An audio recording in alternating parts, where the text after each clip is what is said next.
Today we're looking at Gollum the Abandoned as a commander. It's a 2/2 Halfling Horror. You can't block, but when he enters, you can exile up to one target card from an opponent's graveyard. Each opponent loses 2 life. That's an ability I'm going to look at to see is it good enough to get a win at the table. So what can we do with Gollum? My first thought is we can make copies. First up is Helm of the Host. It is a 4-cost legendary artifact equipment. At the beginning of combat on your turn, create a token that's a copy of equipped creature, except the token isn't legendary. If equipped creature is legendary, that token gains haste. Every combat, you're going to get another Gollum the Abandoned trigger. Next up is Blade of Cells, a 2-cost artifact equipment. Equipped creature has Myriad, so you're going to equip that to Gollum. In each combat, you're going to get 3 additional tokens, which all enter, 3 different triggers. The copies will die, but that's 6 life per combat. You also have things like Strionic Resonator, a 2-cost artifact. You pay 2 mana, you tap it, and you just copy the ability of Gollum. So the aforementioned, a 4-cost legendary artifact, and we're only focused on the first ability. Pay 2, tap it, copy target activated or triggered ability you control. You may choose new targets for the copy, so that's going to copy Gollum's ability. If you get into a pinch, you could also pay 4, tap it, copy target permanent spell you control. You can copy Gollum and make another token. Panharmonicon, boom, 4-cost artifact. An artifact or creature entering the battlefield causes a triggered ability of a permanent controlled trigger. It's going to trigger an additional time, so now you're going to get 2 Gollum triggers. Every time it comes in, that's 4 life lost per opponent. And finally, we also have Saw in Half. It's an instant destroy target creature. We're going to pick Gollum. If that creature dies this way, a controller creates 2 tokens that are copies of that creature, except they're going to have half the power and toughness, so you're going to have 2 Gollums enter. That's going to be an additional 4 life lost on cast. I'm sure there are other copy effects that are out there. These are just the ones that I found that I picked. Put your favorites in the comments below.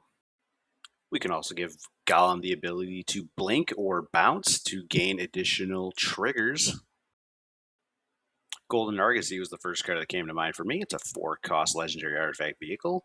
Whenever it attacks, exile a creature that accrued it this turn, return them to the battlefield tapped under their owner's control at the beginning of the next end step. So you're going to accrue it, you're going to attack with Golden Argosy, and whether or not it dies, Gollum's going to come back, an additional trigger.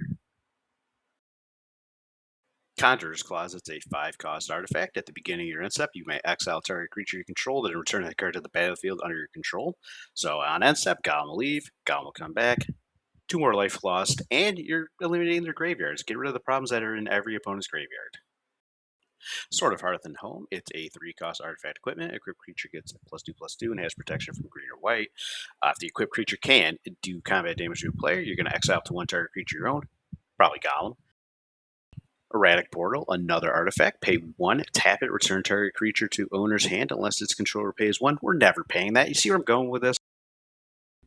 Sanctum of Eternity is a land that taps for 1 generic mana, but you can also pay 2, tap it, and return your commander you own from the battlefield to your hand. Finally, Skull Collector, a 3-cost Ogre Warrior. It's a 3/3. At the beginning of your upkeep, return a black creature you control to its owner's hand. It also has pay 1 and a black, regenerate Skull Collector. Next up, there's recursion, and the way I see it, we have 3 types of recursion. We have recursion of when it dies, it comes right back to the battlefield. There's recursion where it goes from the graveyard to your hand, and then additionally, it goes from your graveyard directly onto the battlefield. Valkyrie Rebirth, Kai's Ghost Form, Undying Evil, and Feign Death, all 1 mana cards. When a selected creature dies, it comes right back to the battlefield. Cadaver Imp, a 3-cost 1/1 creature imp with flying. When Cadaver Imp enters the battlefield, you may return target creature from your graveyard to your hand. Defiled Crypt and Cadaver Lab. The Cadaver Lab side for 1 mana to unlock. When you unlock this door, return target creature card from your graveyard to your hand. Phyrexian Reclamation, a 1-cost enchantment. Pay 1 and a black, pay 2 life, return target creature card from your graveyard to your hand, although I do like the Sorry Jack Chucky's Back artwork a lot better. Animate Dead is a 2-cost enchantment order. I'm not reading all that, but basically you attach it to a card in the graveyard, you bring the card from the graveyard along with Animate Dead, you put it both on the battlefield. Harsh Breach of Shadows, a 5-cost human warlock that's a 4/4 with Death Touch. Also has backup 1, so you get to put a +1/+1 on another creature, and it also gets Death Touch. When this creature deals combat damage to a player or a battle, return target creature card from your graveyard to the battlefield. Bond of Revival, a 5-cost sorcery, which is a little expensive. Return target creature card from your graveyard to the battlefield. It will gain haste until your next turn. Coiling Rebirth, a 5-cost sorcery with a gift a card, which if you're targeting Gollum, you're not going to want to do, but return target creature card from your graveyard to the battlefield. Then if the gift was promised and the creature isn't legendary, you're going to create a token that's a copy of it that's a 1/1. Metamorphosis Fanatic is a 6-cost 4/4 human cleric with lifelink. When it enters, return up to 1 target creature card from your graveyard to the battlefield with a lifelink counter on it, but give it to me for that miracle cost, baby. Cavalier Knight, a 5-cost 4/5 elemental knight with lifelink. When it enters the battlefield, you can sack another creature, pet Gollum. Then when you do, destroy target creature an opponent controls. When Cavalier of Night dies, return target creature card with converted mana cost 3 or less from your graveyard to the battlefield. Again, choose Gollum. Meathook Massacre 2, XX and 4 black. It's a legendary enchantment. When it enters, each player sacrifices X creatures. When a creature you control dies, you can pay 3 life. If you do, return that card under your control with a finality counter on it.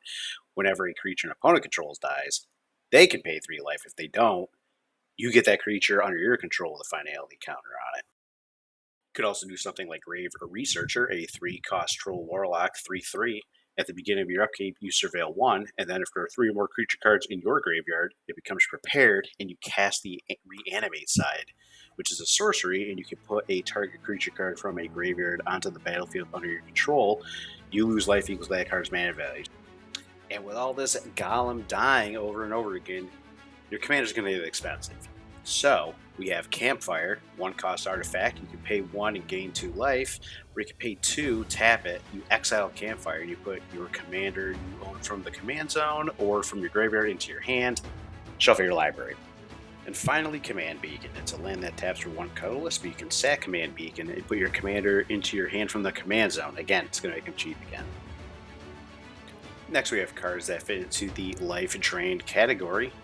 Cards like Blood Artist and Zoolport Cutthroat, and there's a ton of other cards that do the same thing. But basically, when that creature or another creature dies, target player loses a life and you gain a life. So, pick your favorites. Now we have my Scornful Striker, a 2/2 legendary creature human noble ally. With first strike, whenever a player casts a non-creature spell, they're going to lose 2 life.